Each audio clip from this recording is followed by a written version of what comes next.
la crisis que estamos viviendo: huracanes, terremotos, incendios, pandemia. Necesitamos un mensaje a nuestro corazón. Ministerio al pequeño rebaño. Nos encontramos nuevamente para otro episodio al pequeño rebaño. En esta ocasión, relacionado al capítulo 55 del libro El deseado de todas las gentes. Este capítulo se titula Sin manifestación exterior y está basado en el relato que aparece en el Evangelio según San Lucas, capítulo 17, versos 20 al 22. Y me acompaña el pastor Orlando González, y es un privilegio invitarles a orar. Dios eterno, gracias por tu amor y tu misericordia. Anhelamos de que tu Santo Espíritu descienda para darnos el gozo de tu palabra y el poder tomar decisiones para ti. En el nombre de Jesús. Amén. Amén. Algunos de los fariseos habían venido a Jesús y le habían preguntado cuándo había de venir el reino de Dios. Habían pasado más de 3 años desde que Juan el Bautista diera el mensaje que a manera de toque de trompeta había repercutido por el país. Arrepentíos, que el reino de los cielos se ha acercado. Sin embargo, los fariseos no veían señal alguna del establecimiento del reino. Muchos de aquellos que habían rechazado a Juan y que a cada paso se habían opuesto a Jesús estaban insinuando que su misión había fracasado. Jesús contestó: el reino de Dios no vendrá con advertencia, ni dirán, helo aquí o helo allí, porque he aquí el reino de Dios entre vosotros está. El reino de Dios principia en el corazón. No busquéis aquí o allí manifestaciones de poder terrenal que señalen su comienzo. Tiempo vendrá, dijo dirigiéndose a sus discípulos, cuando desearéis ver uno de los días del Hijo del Hombre y no lo veréis. Por cuanto no va acompañada de pompa mundanal, estáis en peligro de no discernir la gloria de mi misión.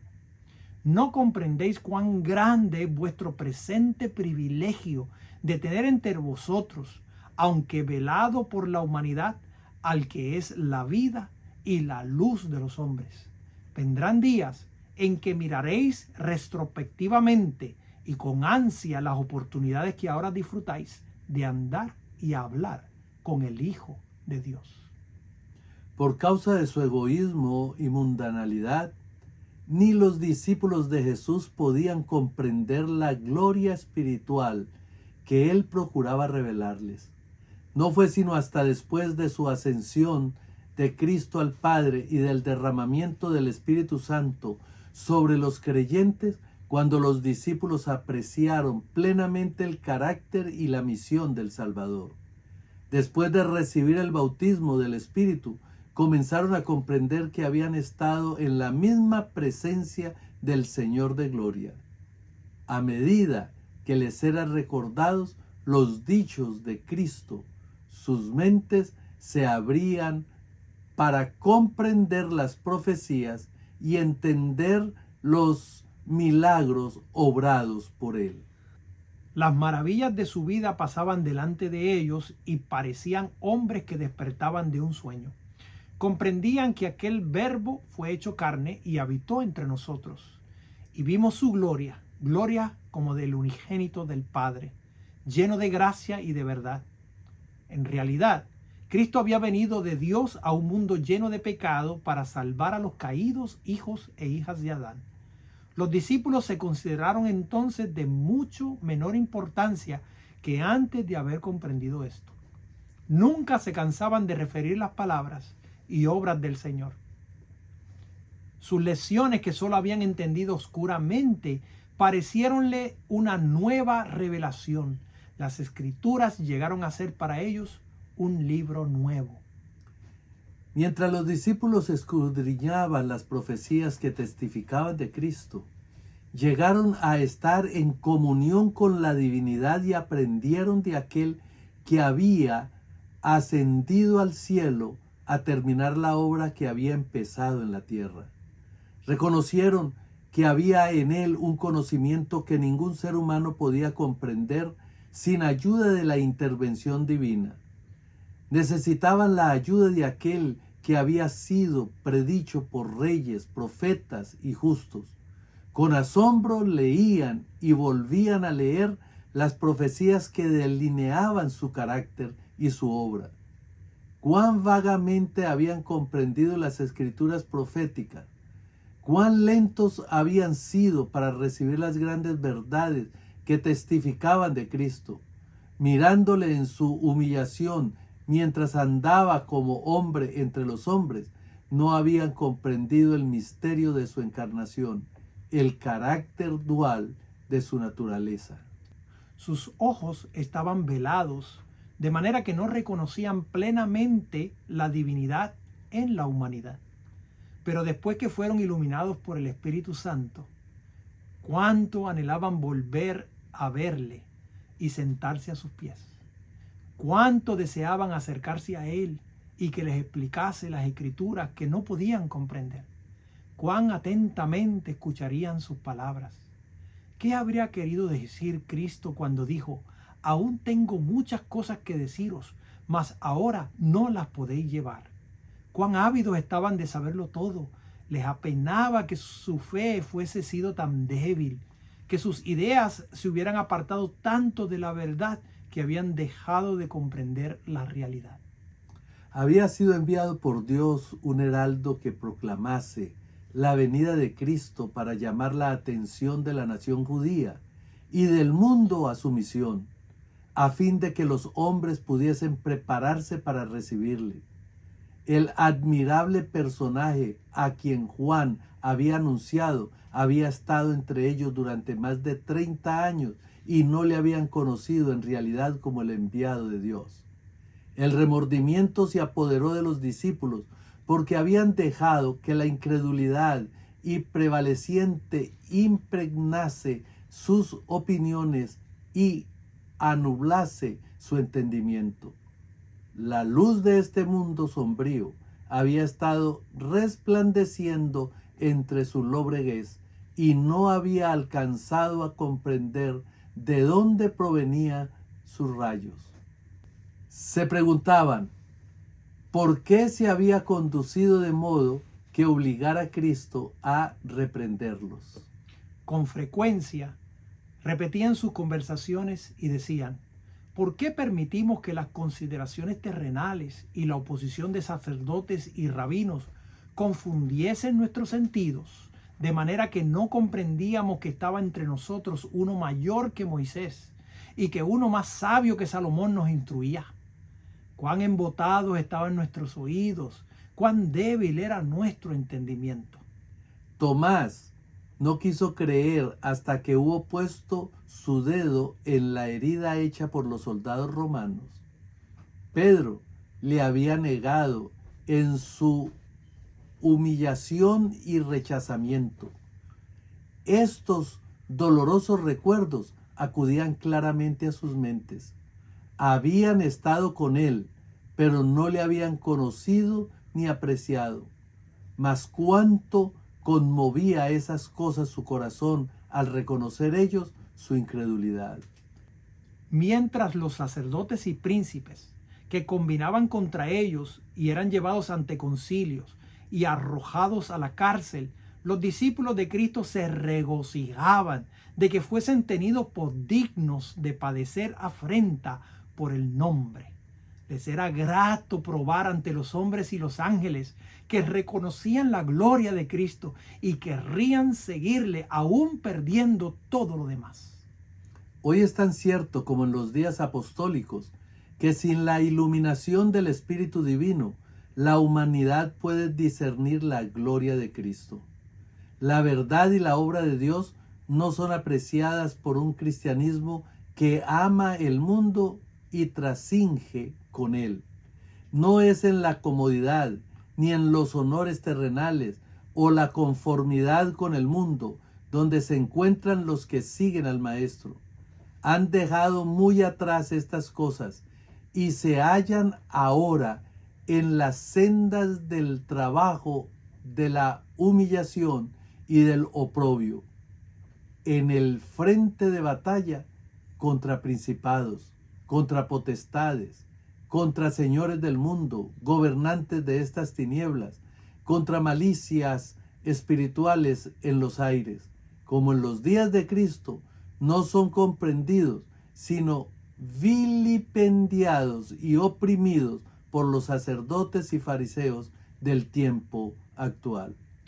El reino de Dios viene sin manifestación exterior. El evangelio de la gracia de Cristo, con su espíritu de abnegación, no puede nunca estar en armonía con el espíritu del mundo. Los dos principios son antagónicos, mas el hombre animal no percibe las cosas que son del espíritu de Dios, porque le son locura y no las puede entender, porque se han de examinar espiritualmente. Pero hoy hay en el mundo religioso multitudes que creen estar trabajando para el establecimiento del reino de Cristo como dominio temporal y terrenal. Desean hacer de nuestro Señor el Rey de los reinos de este mundo, el gobernante de sus tribunales y campamentos, de sus asambleas legislativas, sus palacios y plazas. Esperan que reine por medio de promulgaciones legales impuestas por autoridades humanas. Como Cristo no está aquí en persona, ellos mismos quieren obrar en su lugar ejecutando las leyes del reino. El establecimiento de un reino tal es lo que los judíos deseaban en los días de Cristo. Habrían recibido a Jesús si él hubiese estado dispuesto a establecer un dominio temporal, a imponer lo que consideraban como leyes de Dios y a hacerlos los expositores de su voluntad y los agentes de su autoridad. Pero él dijo: mi reino no es de este mundo. No quiso aceptar el trono terrenal. El gobierno bajo el cual Jesús vivía era corrompido y opresivo. Por todos lados había abusos clamorosos, extorsión, intolerancia y crueldad insultante. Sin embargo, el Salvador no intentó hacer reformas civiles, no atacó los abusos nacionales ni condenó a los enemigos nacionales, no intervino en la autoridad ni en la administración de lo que estaba en el poder. El que era nuestro ejemplo se mantuvo alejado de los gobiernos terrenales, no porque fuese indiferente a los males de los hombres, sino porque el remedio no consistía en medidas simplemente humanas y externas. Para ser eficiente, la cura debía alcanzar a los hombres individualmente y debía regenerar el corazón. No por las decisiones de los tribunales o los consejos o asambleas legislativas, ni por el patrocinio de los grandes del mundo, ha de establecerse el reino de Cristo, sino por la implantación de la naturaleza de Cristo en la humanidad, por medio de la obra del Espíritu Santo. Mas a todos los que recibieron, dióles potestad de ser hechos hijos de Dios, a los que creen en su nombre, los cuales no son engendrados de sangre, ni de voluntad de carne, ni de voluntad de varón, mas de Dios. En esto consiste el único poder capaz de elevar a la humanidad. Y el agente humano que ha de cumplir esta obra es la enseñanza y la práctica de la palabra de Dios.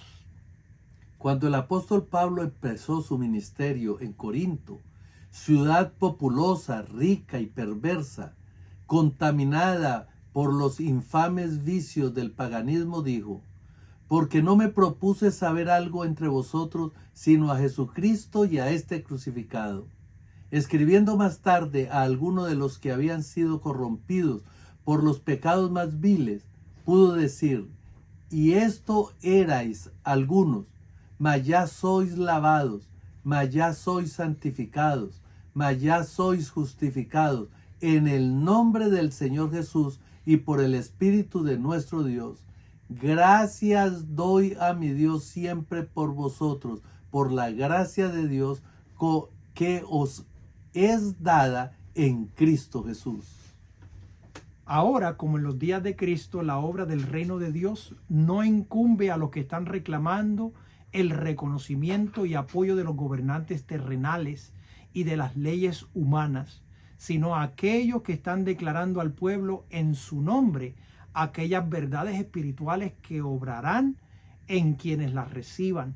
Por la experiencia de Pablo, con Cristo estoy juntamente crucificado y vivo, no ya yo, mas vive Cristo en mí. Entonces trabajarán como Pablo para beneficio de los hombres. Él dijo, así que somos embajadores en nombre de Cristo, como si Dios rogase por medio nuestro. Os rogamos en nombre de Cristo, reconciliaos con Dios. Amigo que me escuchas, el amor de Dios es contagioso. Cuando comprendemos cuánto Él nos ama, cuando entendemos que nosotros sin merecernos, Dios nos trata de una manera tan especial, ese amor nos enternece, ese amor nos motiva a reflejar su carácter, a ser igual a Él. Y es su Santo Espíritu el que hace que ese amor nazca en nosotros, de manera que el prójimo recibe el amor de Dios a través de nosotros. Por lo tanto, te invito a abrir tu corazón al amor de Dios y que seas un instrumento en sus manos para reflejarle al mundo su misericordia y su bondad. Te invito a orar. Amoroso Padre, gracias por amarnos tanto. No entendemos ese amor, no podemos comprenderlo. Estaremos la eternidad agradecidos. Por lo tanto, Señor, queremos agradarte, queremos servirte, queremos corresponderte. Bendícenos en el nombre de Jesús. Amén. Esto ha sido un mensaje al pequeño rebaño. Dios te bendiga. Bendiciones.